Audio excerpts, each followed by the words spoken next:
What's up, everybody? Jammin Jon here from Thralls of Metal, bringing you the beginning of my long-awaited top 40 albums of the year. If you saw my top EPs and honorable mentions list, then you already know that this year was quite difficult to choose albums from because there were so many awesome releases.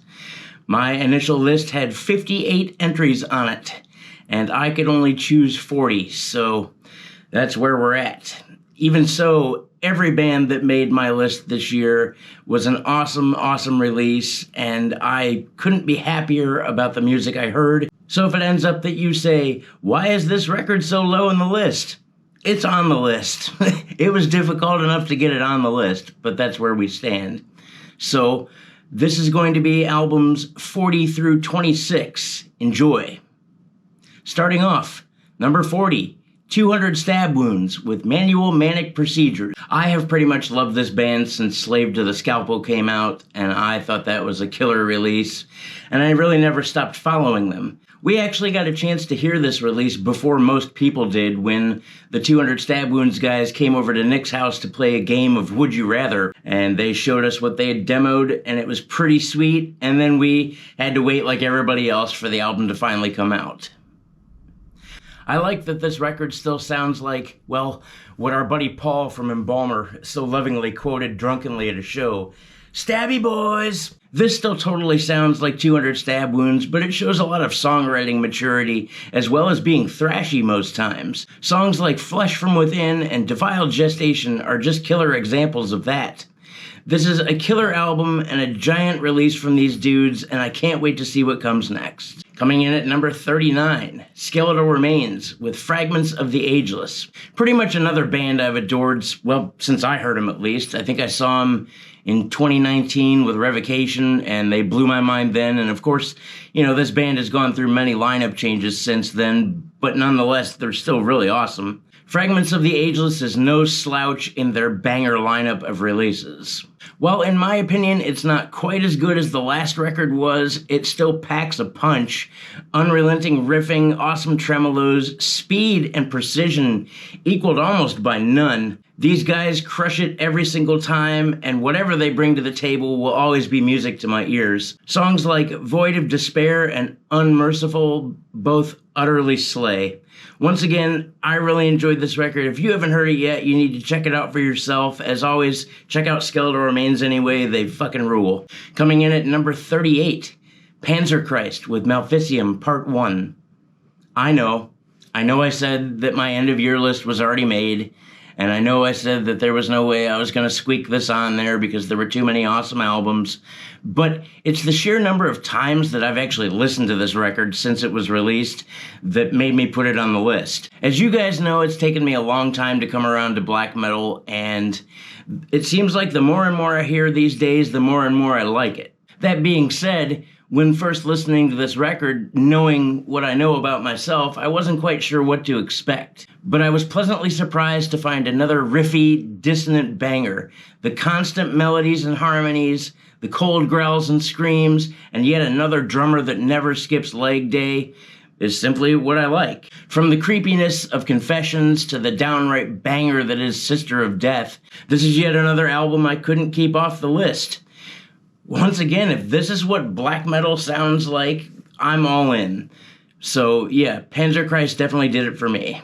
And speaking of other albums I said that I couldn't sneak on the list that wound up being snuck onto the list, number 37, Veilburner, The Duality of Decapitation and Wisdom. What do you want? It was an awesome album. Between the over-the-top theatrical vocals, the unrelenting dissonance, the killer riffs, and the utterly entertaining atmosphere, it was a no-brainer. Although my journey through black metal has been slow going, it's bands like this that I simply love. I applaud how killer this album sounds, and I can assure you it won't soon leave my ears. I jammed it yesterday while I was taking out the trash at work. It's that damn good. Unbelievably catchy is Three Visions of Hex-Shaped Hiss Beheading the Howling Spirit. Sometimes I wish in black metal the song titles were shorter. Just makes them easier to pull off the top of the old noggin, but I am learning that that's not how it goes. If prog, death, black metal isn't a subgenre, it needs to be, and these guys surely have their hat in the ring for that.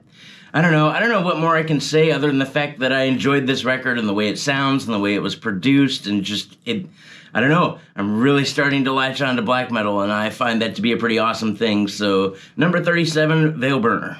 Coming in at number 36, Ashen Tomb with Ecstatic Death Rain. While this record may have been released late in the season, it definitely packed enough by way of savage riffing to last the whole year. While bits and pieces of the vocals may not necessarily agree with my ears, it doesn't matter because this record is just jam-packed full of awesome riffs, killer tremolos, great harmonies. They just come at all angles. Like, this band knows how to just fill your ear with awesome things. Busy as this record may have been, this band knows how to pack a punch.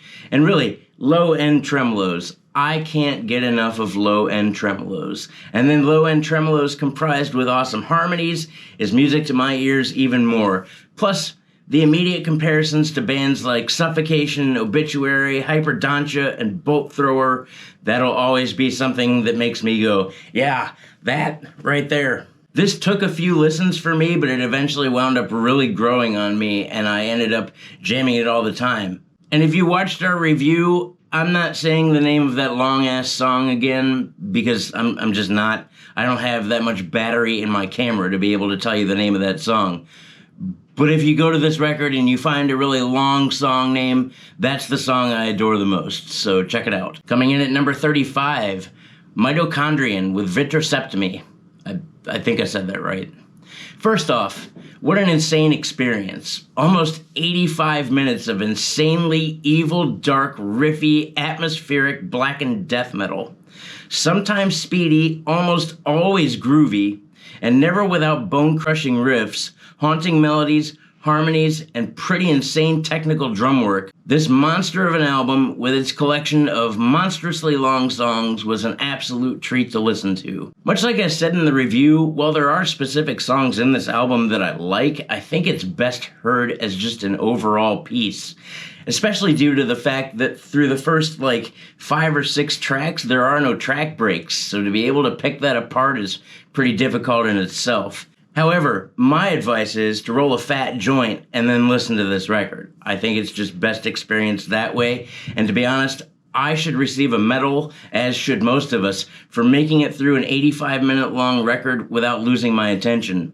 My ADHD ass doesn't have the attention span longer than a goldfish, but this record kept it, and the fact that 85 minutes worth of music kept my attention and didn't lose me in the process is what lands it on this list. If you're looking for something insanely heavy, brutal, dark, wildly entertaining, packed full of darkness and evil and dissonance, yeah, that's right, I said it. Haha. If you're looking for that, check out Mitochondrian. It's what landed them on my list. Number 34, Laceration with I Erode. What list would be complete without a speedy, riffy bastard of an album?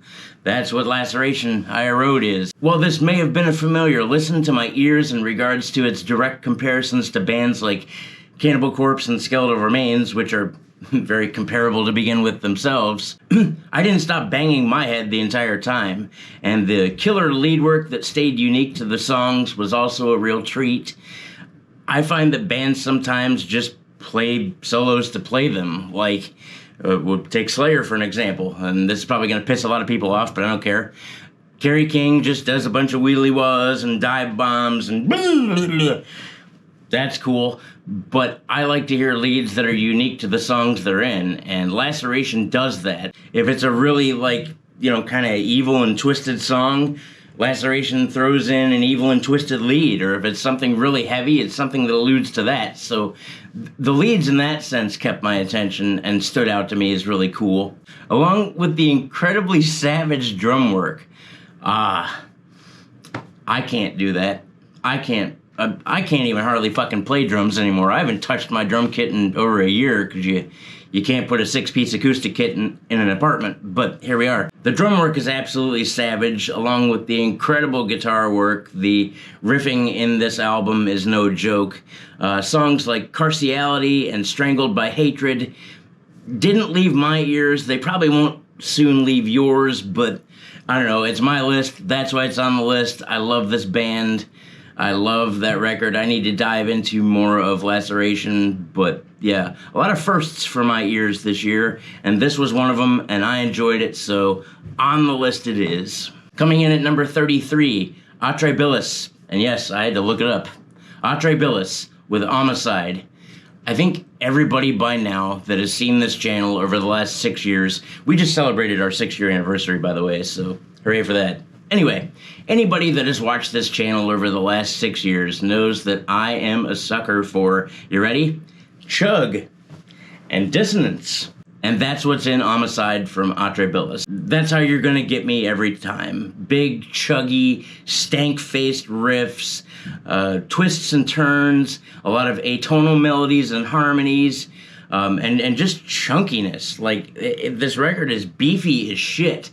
If this record were called a collection of brutally heavy, chuggy, stank-faced riffs, syncopated grooves, and blast beats, I would have bought in. I mean, I would have bought in anyway because I love this band, but I definitely would have bought into that album title. The band probably wouldn't have, because it would be a trip to fit on a shirt or a flyer or even just to say out loud. And I understand that. I just got done saying how black metal song titles are too long, so not important. But yeah, if they were to call this album that, I would be like, yep, that's it. Not only were most moments on this record super, super catchy, but fuck me, were they just downright heavy. From the slammy moments in Salted by Stygia to the nasty, bendy riffs in Inward to Abraxas, just mind-numbingly heavy breakdowns and savage riffing in comparison to bands like Cathexis, Teeth, Replicant, and so on and so forth. And it's because of that I just can't leave this off my list. Again, if you guys know me, you know what I'm a sucker for, and that was it. So, Atrabilis with Amicide. Just to let you know, the upstairs, whatever is happening upstairs is in full force. So if you hear people being body slammed or kids screaming, that's where we're at. Can't do nothing about it. All right, number 32, Corrosive with Catastrophic Creation. There were few thrash bands on my list this year. There are a couple more, and we'll get to them later. But, oh my god, was this definitely one of them. Unrelenting, riffy goodness, slaying lead work, everything high energy, vicious vocals similar to that of a rabid raccoon, heavy like a sack of heavy things. Use your imagination. Put anything you want in that sack. As long as it's heavy, that's what this was. So, could be, I don't know, could be a bunch of cans of snack cheese. I don't know, but it was that. So yeah, put them in the sack. Yeah, just couple all that once again with in-your-face growls and screams from a man that sounds like he is about to tell you to go fornicate yourself with the hammer of your choice. Knowing all that, one might be able to guess why this album ended up on my end-of-year list. Songs like Nuclear Awakening, the nasty tremolos and Maelstrom, the gut-punching breakdown in Cataclysmo Imminente, the sheer heavy beatdown moments along with the beautiful clean moments in Under a Vicious Sky that I think might bear direct comparison to Old Sepultura. It's again of little wonder why these dudes and this album is on my list. I have become a real big thrash fan over the last few years because of this channel, and bands like this that are just simply in your face, just non-stop, just over and over and over and over again, punching you in the head. This is what I love. This is what I love about thrash, and Corrosive definitely brought an awesome album to the table, so that's why it's on the list. Coming in at number 31, an album that, man, should have been a lot higher on the list, but to be completely honest with you, I simply forgot to put it on the list when I made my initial list. And I thought I was done, and I was all excited, and I told Nick, I was like, all right, man, look, the list is done. I'm going to start shooting these videos. And as I read through things, I was like, man, I'm missing something. I know I'm missing something that I've jammed a bunch. This would be that. Coming in at number 31, Exist with Hijacking the Zeitgeist. While far different than the last record, this particular album speaks to 25-year-old me who was giant into gent music. Bands like Textures, Exhibius, Chimp Spanner, Bleeding Skies, early Tesseract, and even Periphery before they got Spencer, because that's when I like Periphery the most. The swirling atonal riffs and off-time drum grooves, those will always be magic to my ears. I don't know what it is about ghost notes on snares, but when I hear ghost notes and just a bouncy polyrhythmic groove, I'm just like, I'm in. I don't even care what the record sounds like. You can cut out everything else and just give me drum grooves and I'll take it. But this album houses beautiful, wonderful, crystal clear guitar tones, awesome melodies. Once again, atonal riffs are also the way to my heart, especially when it goes from super heavy, cue in Meshuggah, to something serene and clear and calm, cue in Cynic. That's what this band does, and again, to do it with such crystal clear production, not to mention the awesome musicianship that's on this record. The bass player is playing his ass off. It's stuff like this that makes me wish I could play other instruments. Hell, it makes me wish I could play my drums more. I wish I had taken actual lessons to be able to comprehend and understand things like this. Complex rhythms. While my brain can latch onto it to groove with it, I have no idea what I'm doing otherwise. Makes me wish I knew how to play other instruments too. And once again, I could name off all the songs, but I'm not going to. Path to Nowhere is particularly awesome. I would check that out. But really, just check out Exist. Check out Hijacking the Zeitgeist. I loved it, and that's why it's on my list. So there you go. Coming in at number 30, Teeth with the Will of Hate. Never got a chance to review this on the channel, and I wish we had. I didn't even know it came out, to be honest. I'd just kind of forgotten about it. And when I was talking with my buddy in golf before we did a live stream, he was like, "Did you check out the new Teeth?" And I said, "What?" And so I went and checked out the new Teeth. I've been a fan of this band since The Curse of Entropy back in 2019. It was one of the bands I reviewed in an early episode of What's John Jamming, and I fell in love with it then. And then a couple years go by and they release an EP and still nothing from this band. So yeah, while I love them, I just kind of forgot about it. And then this record came out. And then I listened to it. Once again, my quota for chug, dissonance, and evil-sounding music was again filled. I don't know, I couldn't be happier. I love music like this. Those, again, who know me well know that I'm a giant sucker for, well, Nightmarer and Replicant and Glacial Tomb and Nothingness and Meshuggah, and that's, again, what this sounds like. But I think this band honed in on not only the mix of this record, but making it a little bit tighter and a little bit more cohesive as far as groove is concerned. It just has an overall much larger heft to it. And dude, the song Pray, the breakdown in that song, it took me forever to pick up actually what the count was on that breakdown, just so I could scat it correctly in my head.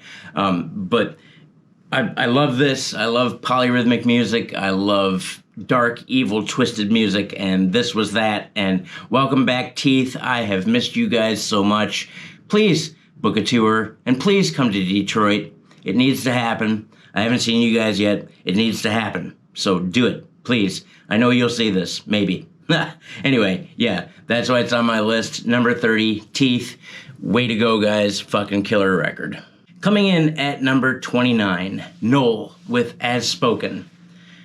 Another record that I didn't get a chance to review. In fact, I'll be completely honest, we were on a live stream a few weeks ago, and somebody brought up Null as a candidate for their end-of-year list, and I said, "Are you kidding me? I had no idea that this came out." And what's further appalling is, it came out very early in the year, which means we should have caught it, and we didn't, and I'm sorry. That happens with this channel sometimes. There's simply no way to latch on to everything, but I apologize, Noel, because this record is killer. Evil Blackened Death Grind is the name of the game here. Dark, atonal riffs, haunting atmosphere, gigantic chugs, and enough dissonance to choke a reindeer. The descending harmonies in the song Mirwad sound like running a tremolo through a pitch shifter on a record that's broken, playing backwards. Funny story, I sent the song Revival of Light to my girlfriend, who doesn't listen to extreme music whatsoever, because I described it as, "Holy shit, this is dark, it sounds like Satan is coming through these speakers." And she said, "I want to hear it." And I said, "Are you sure?" And she said, "I like horror, I want to hear it." And I said, "Okay," so I sent it to her. And she sent back in the text, "This is, wow. Are you okay?" That, I think, is a perfect descriptor for not only that song, but this band in general. Me personally, I like dark, evil, disturbing, heavy music. In fact, the more evil it sounds, for whatever reason, the more I gravitate towards it. And this band is that, but done with intensity equaled by none and a heaviness that few can achieve. Take everything I just said about the band Teeth and add in Necessary Death and Nails and Spectral Voice and Antichrist Siege Machine, Primitive Man, and Fossilization. If you were to smash all those bands together into one form, it would become Null As Spoken. That's why this record is on my list. I love this band. You guys, I'm sorry we couldn't make Denver Death Fest 2023 work out. Denver Death Fest 2024 folded, but I just saw that the promoter is back up and running in action, so who knows what's in the cards. But nonetheless, I love this band. I love Noel. I love this record. Yeah, check it out for yourself. Number 28, Severe Torture with Torn from the Jaws of Death. In the past years, I will admit that most brutal death metal and I, outside of Suffocation, didn't really get along real well, and it's mostly because of the vocals. But this record isn't that. This record has the brutal death growls that I love that are found in bands like Suffocation, and not a bunch of pig squeals, which is cool because I can't stand pig squeals. Yeah, this record is absolutely savage, a complete and total brutal monster. Again, I think I'm becoming a sucker for giant, down-tuned tremolos, which are found amongst the riffs in this band. And it's not something I'm used to hearing as a forefront in a brutal death metal band either. Like, I know it's in brutal death. I know Suffocation employs things like tremolos mixed amongst their brutal chugs, but Severe Torture brought about a bunch of melody that I wasn't expecting and a bunch of harmony that I wasn't expecting, along with just completely savage music. For a moment, though, let's talk about these absolutely savage breakdowns. Jesus Christ, this band is on one with that. I saw about half their set at MDF this past year, and I wasn't certain that a chiropractor and walking away on crutches would have better benefited me than limping out of the venue, because my goodness, was that heavy. I've been missing out on this band. I haven't listened to much Severe Torture, but I definitely will now, especially after this record. It's like if Deicide, Suffocation, Decapitated, and Malignancy got together and said, if we combine our forces, we could take over the world. And that's pretty much what this record sounds like. Riffy, brutal, downright bone-crushing grooves just shoved themselves into my ear and said, good luck, fucker. From the first breakdown in The Death of Everything to the tremolo-laden chorus of the title track that has straight Morbid Angel vibes, to the nastiness that is the song The Pinnacle of Suffering. The only suffering going on here is the fact that I will have to wait another elongated period of time to hear another record of this caliber, and I don't know if they could do it. This record is really rad, far catchier than I thought it would be, and has loads more melody than expected, and totally deserves a spot on my list. Coming in at number 27, Hyperdontia, with Harvest of Malevolence. I really got heavy into these guys with their last EP, Deranged. Yes, I'd heard Nexus of Teeth, but I don't know if I was ready for it yet in my musical journey overall. Like, 2017 for me, I was pretty into death metal, but wasn't giving other subgenres a chance, I guess. I don't know. I don't know what to say. I don't know if I was ready for Nexus of Teeth when it came out, but I was definitely ready for Harvest of Malevolence. I was certainly hyped for this record, though, and with good reason, because these guys have a never-ending barrage of absolutely sick riffs, constant grooves, catchy melodies, and thrashy death metal designed for maximum headbangage. The breakdown in Marking the Right, the breakdown in Pervasive Rot, and really all the riffs in that song, and oh man, the drum work on this record. Blast beats, D beats, lots of cymbal and snare work. The drum mix, at least on the last couple Hyperdontia releases, has been punchy and warm and just right in your face. Like the thwack of that snare, dude. The natural sounding cymbals. I love how natural the kit sounds overall. The guitar tone, crunchy and just in your face. This record is just designed for a maximum intensity of punchy killer grooves and riffs. The songs are well constructed, the transitions are insanely tight, and once again, nasty tremolos. I even get a bit of a dissonance fixed in Irrevocable Disaster. I need to see this band live, and that hasn't happened yet. But when it does, I'm getting a t-shirt, and then wheeled out on a stretcher with both legs broken, because that's what happens when killer bands release killer albums. This one is certainly on that list. I forgot to mention, too, the bass work on this album rules. All right, anyway. Hyperdontia, that's why it's on the list. There you go. Listen to it. Yeah. And the last release on this first part of the list, number 26, Wraith with Fueled by Fear. Once again, Indianapolis, bringing the pain. You guys are all over this list this year, and you deserve it because you're releasing a bunch of killer albums from a bunch of killer bands. If Indiana wasn't such a preachy state, I might move there just to be a part of their music scene. Not that Ohio doesn't bring it, but Indy is close in line. Right from the rip in this album, in the first 10 seconds, galloping triplet chugs and harmonies. That's how you want to do thrash. That's how you want to start the record. Galloping triplet chugs and harmonies. That's a good sign of a badass thrash record. Instantly reminds me of old school Sepultura, and that can never be a bad thing. While defined as blackened speed metal, I would say that most of the blackened part of this comes from the vocals. Cold screams, in your face, got a little bit of reverb on them. I don't know. I've come to associate certain screams with black metal over the years, and I think that's where this comes from. And while I guess you could throw tremolos into the mix as being blackened, I would call this just a banger of a thrash album. The rest of this record gives bands like Enforced and Slayer a run for their money. The band definitely goes for the throat in contention for biggest batch of killer riffs in 2024, and that can certainly be seen in songs like Horses and Hounds and Code Red. While I'm still certain the band wrote Ice Cold Bitch about a former girlfriend of mine, the fun definitely picks back up in the song Warlord, which I'm certain is an homage to bands like Motorhead and Midnight. I'm not certain how my neck survived 14 songs, but I'm still hearing kicking, just not quite as hard as the band. If you guys have somehow missed out on the Indiana metal scene, as well as the band Wraith, stop, go pick up this record, jam it for yourself, and you'll understand what I'm talking about, as this is another great place to start. Alright, that brings me to the end of albums 40 through 26. If you like what you saw, please hit the like and subscribe button because we do stuff like this all the time. We also now offer memberships as a part of supporting this channel. We are trying to move away from Patreon. In fact, I think Patreon is gone altogether. I'm not 100%. Thank you to the people that joined our Patreon. I'm sorry we didn't do more with it. Anyway, we now have memberships for just 99 cents. You can become a member of this channel. We don't offer much at this point except stupid emojis. That's right, we have a booger troll, as well as some other emojis I know Nick has thrown on there. It is pretty probable at this point that we will throw on more stupid emojis because we are, in fact, stupid.